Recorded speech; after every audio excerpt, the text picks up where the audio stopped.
Far too often games feel the need to be spectacular or grand, but every now and then comes along an outlier, a diamond in the rough. That game is Firewatch, and we're here to talk about how it's exactly the game it's supposed to be. I got that window all patched up. So, what should I do now? What's next? What's next? What do you think is next? Well, you've been the one giving me tasks for 2 days straight. What's next is you sit in that room until September 1st and call me at the first sign of smoke. Oh, yeah. Why don't you let me know when you're mentally prepared for that task and I'll give it to you. Allow me to elaborate. Firewatch is a simple game with a simple concept. It doesn't overstay its welcome or try to do too much. What you see is what you get to a degree. It's a refreshing experience that pulled on my little heartstrings.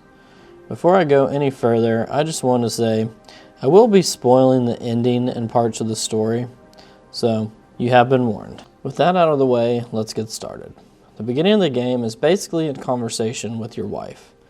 You're faced with some tough decisions right off the rip. As a married man myself, I sympathized with Henry. It honestly caught me off guard. It was everything from which dog to get, or if I should check my wife into an assisted living home, or try to take care of her myself. You see, Henry's wife had developed dementia. At this point, it was past the early stages, and he had tried about everything on his own and failed. What would you do? It's hard to talk about. You don't have to. It's hard because, well, I fucked up. We all fuck up. But being out here can't be some sort of punishment for you. She got really early Alzheimer's and I lost her. She's still alive. She's being taken care of back in Australia because that's where she's from. She's there. Oh my God, Henry. And that's it. I'm so sorry. Yeah. Henry, listen, oh my God, I'm so sorry you've gone through that. I don't know if you've thought of it this way, but her family is taking care of her, and you need to take care of you. Thanks. I'll let you keep hiking. Either way, it's some pretty heavy shit to experience right off the bat. All of this is happening in almost a flashback situation as you hike to your new job. Your only point of contact throughout the game is your supervisor, Delilah. Delilah does not waste any time. As soon as you arrive at your lookout and introduce yourself, she basically says, "What's wrong with you?" Hello? Whoever this is? It's Henry, right? Yeah. I'm Delilah. Yeah, that's what the guy said on the phone. So what's wrong with you? Excuse me? People take this job to get away from something. So what's wrong? What's wrong with you? As Henry appropriately replies, "What's wrong with you?" Delilah follows up by saying, "Everyone who takes on this job is usually running from something." This conversation is the start of a healthy curiosity about Delilah and her intentions throughout the game. Your first couple of days start off pretty normal. You see some smoke in the distance and proceed to go investigate. This is the interesting part of Firewatch. You mostly walk through the woods with only the sound of nature around you. It's peaceful and kind of haunting at the same time. It creates a very real feeling of how it really feels to be alone and isolated in the woods. It's a calming, peaceful feeling, but also the external feeling of the unknown. Is something dangerous out there with me? Is something following me?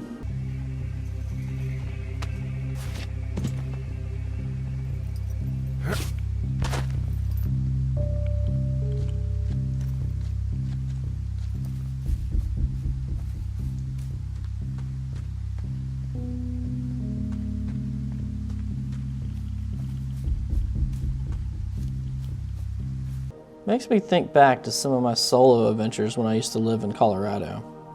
I used to love finding new trails on all trails and setting off on a new adventure with just my dog, Nala. sometimes up to 14 miles into the wilderness with just a backpack and camera.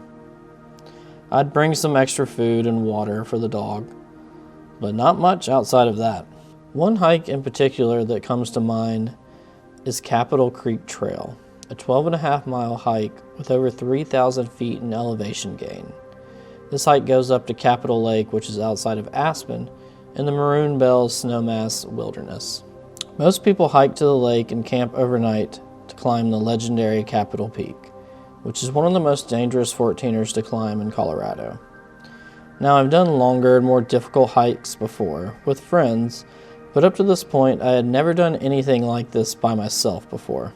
It's the isolation that gets you and makes you start to question your own surroundings. I remember constantly checking behind me and even playing Metallica at times, just to let the animals know, hey, I'm here. I was checking behind me mostly to check for mountain lions. It's rare to see them, but I always make sure to check behind me to make sure I'm not being stalked or my dog's being stalked. Firewatch does a great job of creating this experience from the comfort of our home. Sometimes you'll hear an animal sound off into the distance. Other times you get to witness a beautiful sunset over an alpine lake. It's these simple moments of peace and tranquility that make Firewatch unique in a sense. It doesn't need intense action or incredible cutscenes. It simply allows you to exist in this world, letting your imagination decide why this or that is happening. As the days go on, a large fire begins to break out nearby. This is where things start to get a little bit interesting. As you try to figure out who's behind the fire, you start to question if someone is after you. Did Delilah set me up? So many questions start to run through your head. You start to question the safety of this job. Delilah doesn't have many answers for this as well, which makes you start to question her involvement. Henry has had enough of this job and wants to leave. Delilah reassures him everything will be okay and to head to the evacuation point. This is the part of the game where people begin to have a real problem with Firewatch, which I understand, but let's take a moment to break this down. The game basically ends with no conclusion. Henry escapes the wilderness and is evacuated safely back to Boulder. Delilah is evacuated as well before you get there, and you don't even get a chance to meet her, which I know is disappointing. The game ends with Henry opening up about his wife and basically asking Delilah if she wants to come back to Boulder with him. She inevitably turns him down and tells him, "You need to go home and see your wife." It ends open-ended, with no big reveal or cliffhanger. Like I said, I understand the disappointment by many, but for me, the more I think about it, the more refreshing I've found this. Think about it. For most of us, everything that happened to Henry during this job would be an epic adventure to come home and tell your friends and family about. But, since it's a video game, we expect some grand finale to this epic story of Henry, the fire lookout guy. You see, Firewatch is exactly the game it should be. It's a simple game about a simple man who's facing real-world problems with his marriage and day-to-day life. It's a beautiful and simplistic concept that most of us can relate to. At the end of the day, life is short and things can be taken away from us at a moment's notice. Whether that's a loved one, our health, our freedom, or simply our way of life. Life is fragile and short. It's up to us to make the best of our time and opportunities. Choose them wisely and try to enjoy the process. Because in the end, life is about the journey, not the destination. I hope you enjoyed our little talk about Firewatch, and make sure to give this video a like if you enjoyed it. It really helps me out as a small channel. If you have any experience with Firewatch, definitely let me know. I'd love to hear about it. And outside of that, until next time, my friends, stay blessed.